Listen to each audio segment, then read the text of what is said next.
Ne pleure plus, ma fille, si je te coupe les cheveux, c'est pour les vendre à l'autre bout du monde. Tu sais, là-bas en Afrique, les femmes qui y vivent détestent leurs cheveux. C'est la raison pour laquelle je te coupe les cheveux pour les leur vendre. Tu sais, si je ne le fais pas, comment allons-nous faire pour vivre? Les pauvres, il faut voir comment elles se battent pour ça. Or, elles sont même ridicules. Elles ne savent pas que les cheveux créent une certaine connexion entre elles et le cosmos. Je me demande bien comment un peuple peut être aussi malade. Le comble, ma fille, c'est que quand tu iras là-bas, tu verras des hommes se battre pour acheter ça à leurs femmes.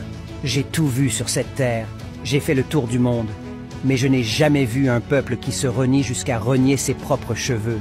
Je n'ai jamais vu ça. Les cheveux sont d'une particularité là-bas, tu sais. Même les premières dames de ce pays-là se disputent pour avoir tes cheveux. Ils ont renié leur culture, ils ont renié leur tradition. Ils refusent de parler leur propre langue. Ils refusent d'accepter la couleur de leur peau. Ils refusent de chercher à comprendre leur spiritualité.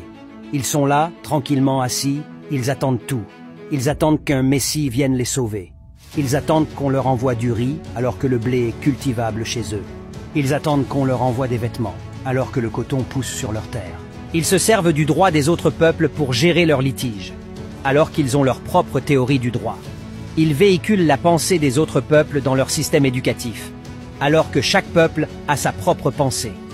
Ils ont un système d'écriture qui n'a rien à voir avec ce que leurs ancêtres ont développé, alors qu'une bonne partie de leur savoir y est codifiée. Même la monnaie qu'ils utilisent n'est pas émise chez eux. N'en parlons même pas des sous-vêtements. Ils utilisent ce que les gens ont déjà porté, et ils se battent même pour les avoir. Penses-tu que quelqu'un peut respecter des personnes pareilles?